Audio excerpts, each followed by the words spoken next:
그래서 믿으면은 천국 간다. 그거는 명제로서 확실해요. 맞아요. 근데 그렇게 진짜 믿은 사람은 동시에 삶이 변한다 이거예요.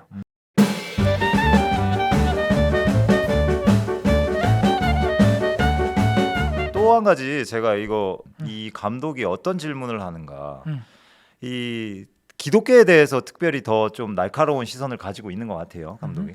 근데 이제 지옥에 가는 이 사람들, 예를 들면은 그 아기가 이제 지옥에 간다 막 그러다가 이제 부모가 대신 막 죽고 막 이런 상황이 벌어지면서 기독교에 대해서 죄 지어서 지옥 간다. 여기에 대해서 죄 지어서 지옥 가는 게 맞냐 이렇게 따지는 듯이 이렇게 많이 느껴지거든요. 네. 또 한편으로 이제 많은 이제 믿지 않는 친구들이 착한 일 했는데 그러면 옛날에 좋은 일 하신 이순신 장군이나 세종대왕 이런 분들 지옥 간 거 맞아? 착한 일 많이 했는데 착한 일 많이 하면 천국 가고 그래야 되는 거 아니야? 이런 질문이 많이 나오는 것 같아요. 기독교의 기본 진리 그리고 이 복음에 대해서 정확하게 명확하게 알고 있지 않은 상태에 많은 이런 날카로운 질문들이 나오는데 목사님 여기에 대해서 좀 설명해 주시면 좋을 것 같아요. 죄 짓고 나쁜 짓 했어도 믿기만 하면 천국 간다. 이거 맞는 말이야? 죄 지어서 지옥 간다. 그러면 착한 일 한 사람은 지옥 안 가야 되는 거 아니야? 이런 질문들이 나오게 되는데 어떻게 생각하십니까? 그래서 우리 기독교 학자들이 있는 거고 교리가 있고 우리 헌법이 있는 건데요. 그래서 이제 막 신앙생활 한 사람들이 기본적으로 하는 질문들이 이런 질문들입니다. 그래서 믿으면은 천국 간다. 그거는 명제로서 확실해요. 맞아요. 근데 그렇게 진짜 믿은 사람은 동시에 삶이 변한다 이거예요. 동시에 삶이 변하는 거를 신앙 용어로 뭐라 그러죠? 성화? 그렇죠. 아이고. sanctification, 성화. 그래서 예, saint가 sanctification이 일어나는 사람이죠. 어허. 그래서 우리가 성도를 saint라고 하는 거예요. 그래서 우리가 성화가 믿는 동시에 일어나는데 사람마다 차이가 있을까요, 없을까요? 있겠죠. 있죠. 그게 문제예요. 사람마다 차이가 조금씩 있어요. 어떤 사람은 격하게 일어나는 사람도 있고 어떤 사람은 하루에 1cm씩 성화가 일어나는 사람도 있는 거죠. 그러므로 저 사람의 삶이 왜 저 모양밖에 안 되냐 우리가 한탄할 수 있는데 조금씩 좋아지는 거예요. 기다려주고 기다려줘야죠. 우리 아이들이 성장하는 것처럼. 그래서 성화는 죽을 때까지 조금씩 일어나는데 확실한 교리는 이거예요. 믿으면 무조건 동시에 성화는 일어난다는 거죠. 어떤 형식으로든. 저희 부친께서는 뭐 믿고 나자 바로 평생 피던 60년 평생 피던 담배를 탁 끊었어요. 하루 만에. 그런 경우도 있고 또 어떤 사람은 뭐 조금씩 좋아지는 경우도 있겠죠. 이런 것들을 우리가 인정해줘야 돼. 성경에도 보면은 베드로처럼 조금씩 변하는 사람도 있죠. 부인도 하고 또 예수님 부인하고 또 나 뭐 낚시하러 갔다가 다시 또 예수님 찾아오니까 또 오고 이런 사람도 있고 한 방에 다메섹 도상에서 예수님을 만나고 변하는 바울의 모습도 있고 그거는 뭐 다 달라요. 모세처럼 여러 번 이야기를 해야 하나님의 일을 하는 사람도 있고 어떤 사람은 이사야처럼 제단 숯불이 되니까 한 방에 내가 여기 있습니다. 나를 보내소서 하는 사람도 있고 그거에 대해서는 성경적으로 성화의 단계는 지지하고 있으니까 우리가 그거를 좀 기다려줘야 한다. 근데 문제는 믿는다고 하면서 영 악한 행동들을 하고 극악무도한 행동들을 하고 이제 이런 분들은 뭐가 문제냐? 성화가 문제가 아니죠. 뭐가 문제예요? 글쎄요.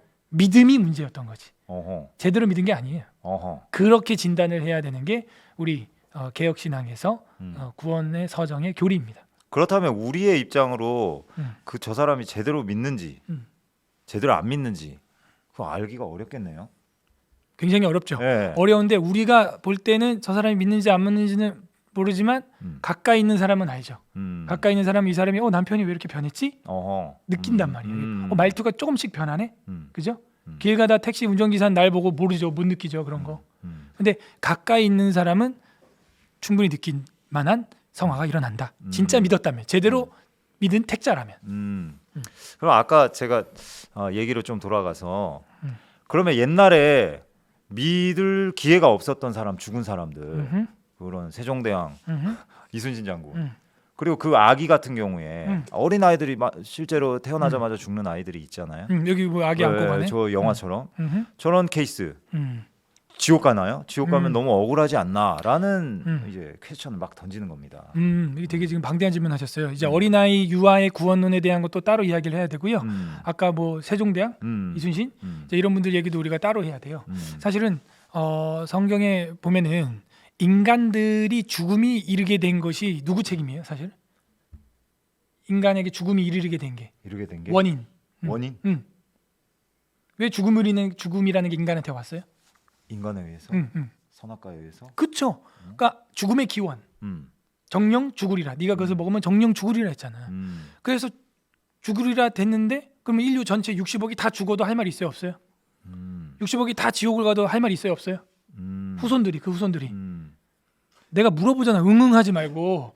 아니 제가 그걸 따먹지는 않았는데. 그러니까 내가 물어보잖아. 내가 먹진 않았는데 내가 선악과를 따먹지 않았는데. 그게 원죄 이론이라는 거야. 왜냐면 아담과 하와가 있는데 아담과 하와가 분명히 그 언약을 어김으로써 죽음이 왔죠. 예. 그 죽음이 자녀에게로 이어지는 거예요. 그래도 할 말이 있어요, 없어요? 아담과 하와가 죽었으면 내가 존재할 수 없으니까. 어차피 없는데 유해가 된 거잖아. 유해가 돼서 내가 그죠? 그래서 애가 태어났으니까. 태어났잖아요. 카피가 클론이 돼서 가인과 아벨이 태어나고, 그죠? 셈 안셀의 겔레스나 데아 아브라함까지 오게 되는 거야. 아이야요 베라마 나살보이 다윗까지 오게 된 것이고, 그러면서 옥신더까지 오게 된 것이고. 네네네. 근데 사실 그 아담과 하와의 아들 딸이 죽어도 할 말이 있냐고. 할 말이 있냐고. 할 말이 없겠네. 없죠. 이 땅에서 누린 것만도 감사하죠, 그냥. 그죠? 할 말이 없어. 태어나지 않아도 할 말도 없고 사실은. 원래는 아담과 하와 때에서 그냥 죽고 바로 그냥 밑에도 다 없어야 선악과 되니까. 먹자마자 무악 하고 죽어도 다 없는 거니까 원래. 없죠. 원래 원래 죽음이 유예되면서 자식들이 생기고 그죠. 유예되고 유예돼서 누가 태어나요? 메시아? 어. 누구? 예수님까지. 예수님이 태어나는 거예요. 그러니까 이거는 전적인 하나님의 은혜, 불가항력적인 하나님의 은혜 교리가 그래서 나오는 거야. 그래서 전적인 우린 타락이야. 그렇기 때문에 그 후손들 중에 누가 안 믿었는데요? 세종대왕이 못 믿었는데요? 이순희 장군이 복음을 들었을까요? 그런 질문들은 의미가 없는 거예요, 사실은. 굳이 그거를 고발장을 돌리려면 아담과 하와에게 돌려야지. 굳이 고발을 해서 피고를 만들려면 하나님이 아니에요. 피고인은 아담이에요. 우리 아빠예요. 그렇죠. 할아버지예요. 즉 아담과 하와가 그냥 그대로 죽었으면 끝. 세종대왕도 없으니까. 나도 이미. 이것도 없어. 아무것도 없어. 없으니까. 그러니까 모두 다 지옥에 가야 되는 상황인 그렇죠. 거죠. 그래도 우린 할 말 없어. 근데 하나님이 구원의 길을 택자들을 또 아이를 통하여 한 아이가 우리에게 낳고 기묘자라 모사라 그는 전능하신 왕이라 영존하신 왕이라 평강의 왕이라. 그것은 그냥 베풀지 않아도 되는 자비를 베푼 거예요. 베풀지 않아도 되는 밥값을 계산해 주신 거야. 무슨 말을 해? 왜 쟤네 테이블은 안 해줘요? 밥값을? 왜 쟤네 테이블은 밥값 계산 안 해줘요? 우리 같은 회사인데 내 맘이야. 내 맘이야. 사장님 사주셔서 감사해요. 근데 왜 저기는 밥값 계산 안 해주세요? 그거지. 이건 거네. 그거지. 절대 주권이야. 그건 은혜는 베풀지 않아도 되는 걸 그냥 베푼 거예요. 자비. 베풀지 않아도 되는 자비. 그 은혜라고 하는 거예요. 그러니까 이게 참 심도 깊은 우리 개혁주의 튤립 신학이죠. 세종대왕 이순희 장군 어떻게 믿으면 좋냐? 우리가 생각하는 염려보다는 전능하신 하나님이 제일 공평하게 재판을 하실 것이다. 그렇게 믿는 게 맞고 이 어린 아이도 마찬가지예요. 유아기 때 죽은 아이들은 우리 개혁 신학에서는요 하나님이 데려간다라고 보는 학자들도 많아요. 왜냐하면 이 아이들이 지금 태어나지도 못한 채 사산돼서 유산돼서 돌아가는 아이들도 많잖아요. 사망하는 아이도 많고. 그러니까 저 아이들에 대해서는 하나님께서 아브라함의 자손이고 택자라면 구원하신다. 그렇게 믿는 거예요. 우리는 자범죄도 없기 때문에 원죄는 주님이 도말하시니까. 그리고 분명히 아브라함의 후손들이 8일 만에 할례를 하죠. 근데 내 백성이라고 한단 말이에요. 주님이. 걔네가 무슨 고백을 했어? 8일인데 깐난 애기인데 무슨 걔네가 뭐 세례를 받았어, 뭐 여호와 하나님 내 신이라고 고백을 했어, 뭐 미슈미다를 했어. 근데 그냥 다 내 백성이라는 거예요. 언약의 자녀라는 거예요. 그래서 우리가 유아 세례도 거기서 오는 거예요. 장로교는. 그래서 저 애들이 무슨 예수님 고백도 안 했는데 무슨 세례를 주냐 비아냥거릴 일이 아니라 할례가 세례로 실체로 완성됐기 때문에 우리는 이걸 무겁게 받아야 되는 거예요. 그래서 이 어린아이에 대해서도 이렇게 감독이 말하는 것처럼 그런 그냥 비아냥거릴 만한 가벼운 이슈가 아니다 하는 것이죠. 그죠? 여기 뭐 무조건 다 지옥 가는 것처럼 막 얘기를 하는데 그렇지 않습니다.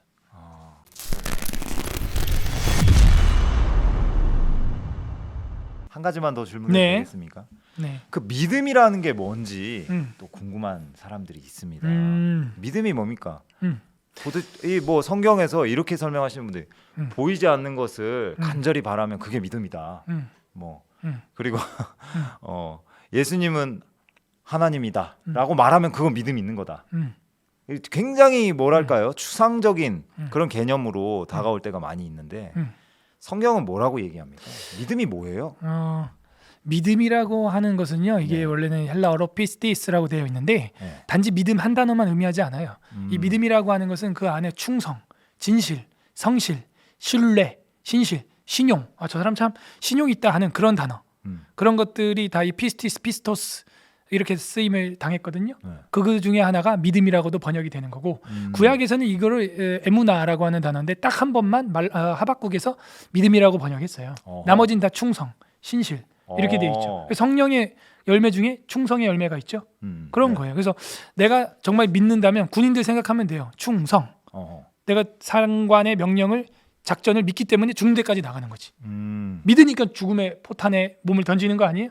내가 이 전쟁에서 내가 던져서 내 몸을 던지면 이길 거라고 믿으니까 내 목숨을 걸고 순직을 하는 거예요.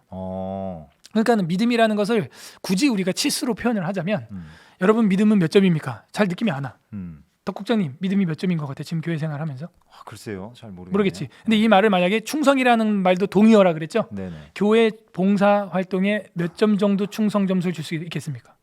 그렇게 하니까 확 조금 와닿네요. 와닿죠. 네. 그러면 내 믿음이 이 정도구나. 어느 정도 느낌이 와요. 굉장히 신박한 설명이네요.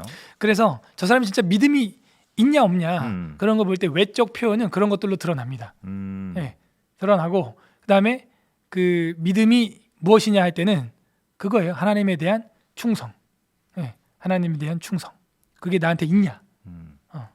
내가 지금 하나님을 전폭적으로 믿냐? 사령관이 돌격 앞으로 하는 것처럼 내가 나갈 수 있냐? 그렇군요. 내가 하나님 명령에 나갈 수 있냐? 네. 그 명령에 내가 움직이냐? 그야말로 움직이냐?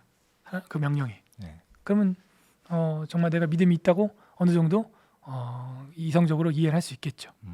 뭐에 대한 그런 명령이냐? 성경이에요, 성경. 그러니까 성경이 믿어지는 분량이 내 믿음의 분량이에요.